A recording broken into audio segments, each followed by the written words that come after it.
तो इनकी उम्रें बहुत ज्यादा लंबी होती हैं, लेकिन लंबी उम्रों के साथ ये काम भी कर रहे होते हैं, इनको कोई बीमारी नहीं होती, इनको ब्लड प्रेशर, शुगर, हेपेटाइटिस होती है। और ये सादा तिबा लोग जो होते हैं ये अपनी जरूरियात पूरी करते हैं, इनकी ख्वाहिशात दूर दूर तक बहुत कम होती हैं। ये सिर्फ जुमा नमाज पढ़ने के बाद मैं जा रहा था भाई तनवीर के पास, जो कि मेरा हमसाया है, और यहाँ पे एक और हमसाया मुझे मुबशर भाई मिले, जो कि मेरे प्यारे से हमसाया हैं, बहुत मेरे अच्छे हमसाया हैं। मैं अपनी गली से गुजरता हुआ जा रहा था भाई तनवीर के पास, तनवीर भाई के पास होता हुआ मैं वापस आया, मैंने उनकी वीडियो नहीं बनाई, मैं वीडियो बनाना भूल गया था और मैंने जाना था डंगी खूह पर। मेरा ये छोटा सा व्लॉग है और बड़ा दिलचस्प व्लॉग है। जुम्मत मुबारक का प्यारा सा दिन था, माह रमजान का दूसरा जुम्मा था और ईद वाला दिन था मुसलमानों के लिए। और उसके बाद मैं पहुंचा हूँ डंगी खूह पर, मुझे कौसर भाई ने कॉल की थी, ये कौसर भाई थे, कौसर भाई मेरे साथ बाइक पे बैठे थे और मुझे कह रहे थे आप हर फोन मौला हो भाई, आप तो वीडियोस भी बनाते रहते हो और अपना काम भी करते रहते हो। मैंने कहा यार मैं जो फील्ड में रहता हूँ मैं चलो माहौल दिखाते रहता हूँ, बुजुर्गों से दोस्तों से मुलाकातें करते रहता हूँ, उनकी ये यादगार लम्हात होते हैं जो कि मेरे वीडियोस के अंदर, मेरे व्लॉग्स के अंदर सेव हो जाते हैं और कभी ये पुरानी यादें बन जाएंगी। खैर यहाँ से काम मुकम्मल करने के बाद मैं वापस आ रहा था तो मुझे मिले साबिर भाई जो डंगी खूह पर थे। ये बड़े सादा सी तबीयत के लोग हैं। आज का मेरा मिनी व्लॉग जो है वो डंगी खूह वालों के लिए स्पेशली तौर पे है। कितने सादा और बाइखलाक शख्सियत वाले हैं, बुजुर्ग हैं, इनके अंदर ना बीमारियां हैं ना परेशानियां। मैं हैरान होता हूँ इनकी जिंदगी देखकर। ये साबिर भाई थे और मेरे ख्याल में दूसरे जो बाबा थे वो खुदा बख्श थे। मैं इनको मिलकर दिली तौर पे खुश हो जाता हूँ और ये मुझे देख के मिलकर खुश हो जाते हैं और ये बड़े प्यार मोहब्बत से मिलते हैं। ये अपने जानवरों की खिदमत कर रहे थे और बाद में ये चाचा कादिर बख्श पहुंचे हैं। ये चाचा कादिर बख्श ये भी बड़े प्यार से मिलते हैं, बड़ा पुराना ताल्लुक है मेरे इनसे। मैं जब भी डंगी खूह पर जाऊं और इन बुजुर्गों की वीडियो ना बनाऊं मुझे तो मजा ही नहीं आता। खैर ये चाचा जी अपने जानवरों की खिदमत कर रहे थे, उनको चारा डाल रहे थे, मैं साथ साथ वीडियो बना रहा था, उनसे गपशप भी कर रहा था और वो भी खुश होते हैं। खैर मेरी तमाम तर वीडियो देखकर वो मेरी वीडियो देखते भी रहते हैं अपने बच्चों के मोबाइल पर। और उसके अलावा जो है साबिर भाई जो ये खड़े थे, इनका यार मेरी तो वीडियो बना दो बछड़े के साथ। अब सादगी की इंतहा देखिए, उस भाई ने अपनी वीडियो बछड़े के साथ बनाई तो मैंने कहा बिल्कुल बनानी चाहिए, वो बछड़े के साथ खड़ा, मैंने उसकी वीडियो बना ली। खैर साबिर भाई का बछड़ा भी तो बहुत ही खूबसूरत था, मुझे भी बड़ा पसंद है। उसके बाद मैं आपको पुरानी वीडियो भी ऐड कर रहा हूँ। एक दिन धूप सेकने के लिए हम इकट्ठे बैठे थे, इसमें साबिर था, मुख्तियार था और जवार भाई थे, उसके बाद चाचा साबिर बैठे थे और मैं आपको इनका तर्ज जिंदगी बताता हूँ। इनकी जिंदगी बड़ी सादा सी जिंदगी है। ये सादा तिबा लोग जो होते हैं ये अपनी जरूरियात पूरी करते हैं, इनकी ख्वाहिशात दूर दूर तक बहुत कम होती हैं। ये सिर्फ वही जो खाना पीना होते हैं, अपने बच्चों की जरूरियात जिंदगी होती है और अपने बच्चों की शादी होती है, बच्चों के मकान होते हैं, यही पूरी कर रहे होते हैं। बल्कि इनको इतना ज्यादा ख्वाहिश नहीं होती कि पैसा जमा करना होता है। ये बड़े सादा से लोग अपने जानवरों की खिदमत करते हैं, खेती बाड़ी करते हैं, सुबह इतने जल्दी उठ जाते हैं, सुबह अजानों के वक्त उठ जाते हैं और रात को जल्दी सो जाते हैं। वो एक मकौला है ना, early to bed and early to rise make a healthy wealthy and wise. जल्दी इंसान का सो जाना और सुबह जल्दी उठ जाना इंसान को अक्लमंद, दौलतमंद और सेहतमंद बनाता है। एक तो इनकी उम्रें बहुत ज्यादा लंबी होती है, लेकिन लंबी उम्रों के साथ ये काम भी कर रहे होते हैं, इनको कोई बीमारी नहीं होती, इनको ब्लड प्रेशर, शुगर, हेपेटाइटिस और किसी किस्म को कोई बीमारी है तो और कैंसर से महफूज होते हैं। मैं अक्सर इनसे बड़ा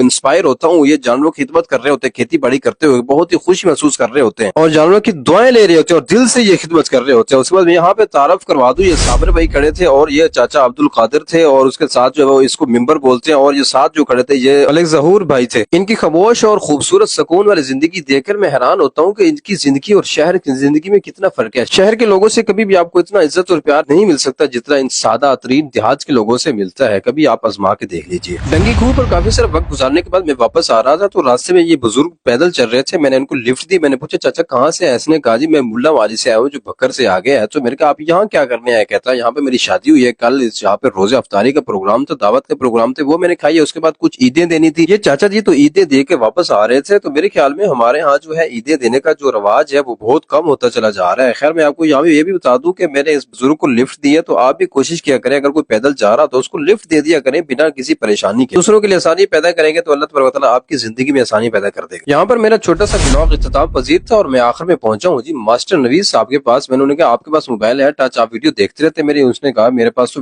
टच मोबाइल नहीं है। मैंने कहा चलो आप किसी से मोबाइल लेकर अपनी वीडियो जरूर देख लीजिएगा। उसके बाद मैं वापस आ रहा था, शाम हो रही थी, अफ्तारी का टाइम हो रहा था। मैं जल्दी से घर पहुंचा, अफ्तारी का टाइम मुकम्मल हो चुका था। मेरी बेटी फातिमा तो ज़हरा ने हमेशा की तरह मुझे वेलकम कहा और जहाँ पर मैंने व्लॉग खत्म किया। आप मेरा व्लॉग देखकर मुझे मोहब्बत देते, आप तमाम दोस्तों की मोहब्बत का बहुत शुक्रिया। लाइक एंड कमेंट कर दीजिएगा। जज़ाकल्लाह, अस्सलाम वालेकुम व रहमतुल्लाहि व बरकातहू।